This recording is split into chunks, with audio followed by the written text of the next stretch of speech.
Like you're stuck on fast forward and you can't quite hit pause. Oh, tell me about it. It's Monday, then it's Friday, and I swear sometimes it feels like I blink and miss the whole week. Right. And it's like that with everything, not just work. It's like we're so busy doing that we forget to actually, be present.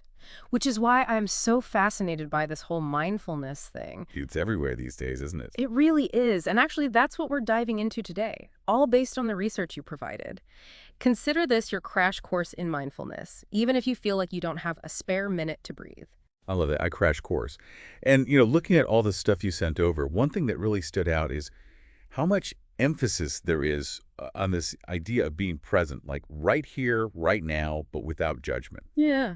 It's kind of tricky, right? Totally. Because our minds, they don't exactly come with an off switch. So how do we even begin to approach this whole being present without judgment thing? Well, the source actually breaks it down in a really helpful way. Uh, It talks about how mindfulness is about tuning in to both our inner and outer worlds. So on one hand, that means paying attention to our thoughts, our emotions, all that stuff going on inside, but also noticing what's happening around us in the physical world. So it's like expanding our awareness to include both the internal chatter and the external environment.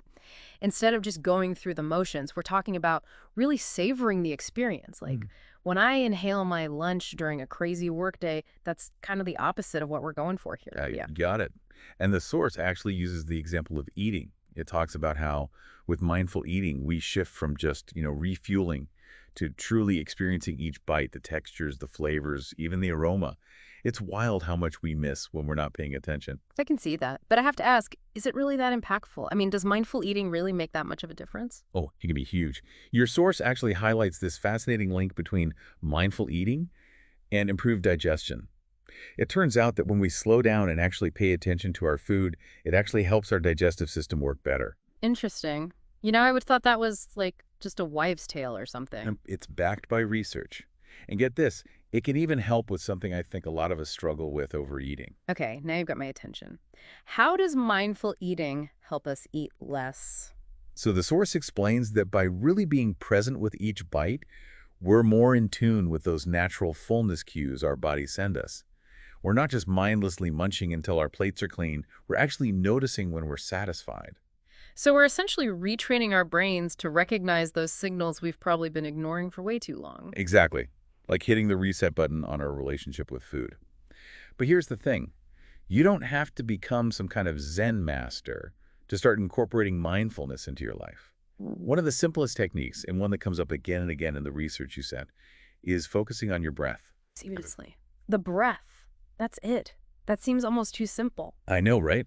But it's incredibly powerful. It's just about taking a few moments to notice the natural rhythm of your breath, how your chest rises and falls. Just that simple act can bring you right back to the present moment. And the best part is, you can do it anytime, anywhere. See, that's good to know because honestly, between work, family, and, trying to have some semblance of a social life, who has time for hours of meditation? Speaking of time, our source actually emphasizes that even a few minutes of mindfulness can make a difference, which I find incredibly encouraging. But what about those moments, when your mind just won't stop racing, like that mental to-do list that never seems to end? Oh, believe me, we've all been there. Yeah.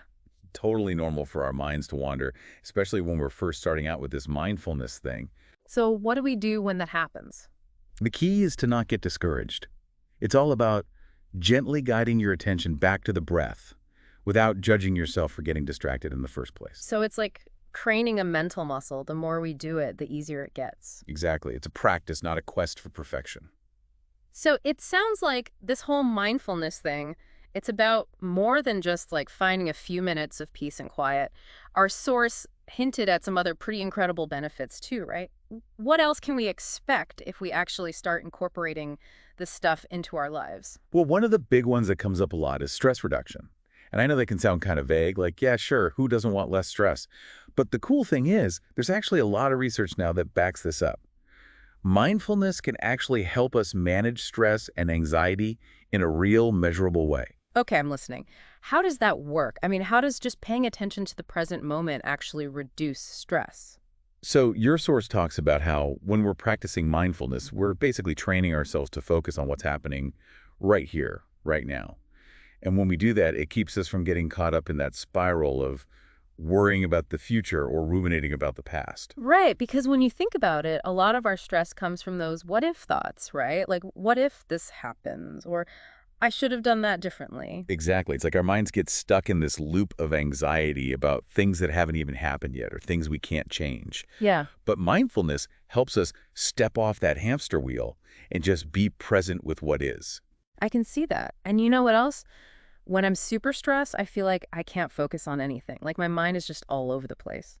Which reminds me, our source mentioned something about mindfulness actually helping with focus too, right? Absolutely. In fact, it talks about how mindfulness can actually help us improve our concentration and even boost productivity, which I think is something we could all get behind. For sure. I'm all for anything that can help me get more done in a day without feeling completely frazzled. But how does that work? How does being present translate to better focus? Well, it's all about training those attention muscles, right?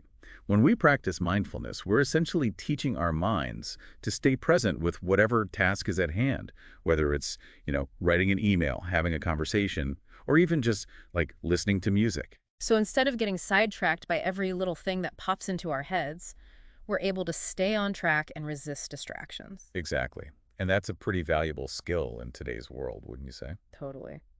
Okay, so we've got stress reduction, we've got improved focus. What else? Our source also mentioned something about mindfulness and emotional regulation, right? That's a big one. I think we all struggle with that to some extent. Oh, yeah, for sure. We all have those moments where our emotions feel really intense, and maybe we don't always react in the most helpful way. But that's another area where mindfulness can really make a difference. So walk me through it. How does mindfulness help us regulate our emotions? Well, according to your source, it's about learning to observe our emotions without letting them completely control us. It's about creating that space between the feeling itself and our reaction to it. So instead of just immediately reacting when we feel angry or frustrated, we're learning to pause and choose a more skillful response. Exactly. It's not about suppressing our emotions or pretending they don't exist, but about responding to them in a more mindful way. That makes a lot of sense. It's like Yeah. instead of letting our emotions drive the bus, mindfulness helps us get in the driver's seat. Hmm. Okay, so we've covered a lot of ground here: stress, focus, emotional regulation. But there was one benefit that really surprised me, and it's this connection between mindfulness and a stronger immune system. Yeah, that's pretty amazing, right? It is. I mean, how does being present in the moment actually translate to better physical health? It's pretty wild. While the research didn't get into the specifics of how it works on like a cellular level, there have been tons of studies that show a strong link between mindfulness practices and a stronger immune system. One theory is that because mindfulness helps reduce stress, and we know stress can wreak havoc on our immune systems, it's like a domino effect. Less stress, stronger immunity. So, by taking a few moments to cultivate some inner peace, we're not just benefiting our minds, we're also supporting our physical health. It seems that way. And the best part is, you don't have to overhaul your entire life to start reaping those benefits. Remember, our source emphasizes that even small, consistent practices can make a world of difference.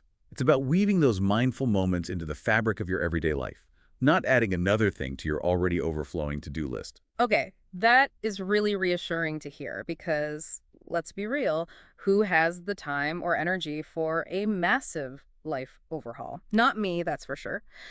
But our source did have some really practical advice on how to actually work mindfulness into our, shall we say, full lives, right? Yeah, absolutely. And the good news is you don't need to clear your schedule or anything. It's really about those small, consistent practices, those little moments you can create throughout the day. Like one thing the source talked about was bringing mindfulness into our existing routines, like our morning or evening rituals. Okay, I like that. So instead of adding something totally new, it's about finding those natural spaces in our day where we can just like hit the reset button and tune in. Right. Even if it's just 5 minutes of like mindful breathing when you first wake up or a quick body scan before you go to bed. Little things like that can make a surprising difference. Yeah, I get that. It's like setting the tone for the day or kind of winding down in the evening. But what about those moments, when things get really hectic? Like you're in the middle of a stressful workday, the kids are asking for a million things at once, and you just feel like you're about to lose it. What does our source say about those kinds of situations? Well, remember that 5, 4, 3, 2, 1 grounding technique we talked about earlier? Yeah, I was just thinking about that. The source highlighted that as a really powerful way to recenter yourself when you're feeling overwhelmed.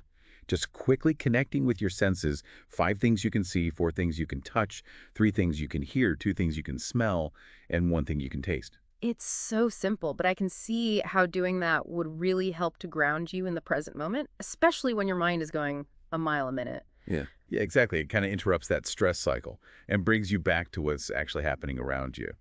And besides that 5, 4, 3, 2, 1 thing, your source also mentioned mindful walking as another way to kind of sneak in some mindfulness without, completely rearranging your life. Mindful walking. So we're not talking about like adding another item to our to-do list. We're talking about taking something we already do every day and making it more mindful. Right. It's just about bringing that awareness to something as simple as walking. And Yeah. instead of rushing to get from point A to point B with your mind a million miles away, it's about actually noticing the sensations of walking, the feeling of your feet on the ground, the movement of your body, just, really being present in the experience. I like that. It's kind of amazing how something so ordinary can become almost meditative when you approach it with that intention. It really is. Yeah. And that's what I love about exploring these different mindfulness practices. It's not about, becoming some different version of yourself, but about finding those little pockets of peace and presence in the midst of our, often chaotic lives. It's like hitting pause on autopilot, right? Actually experiencing our lives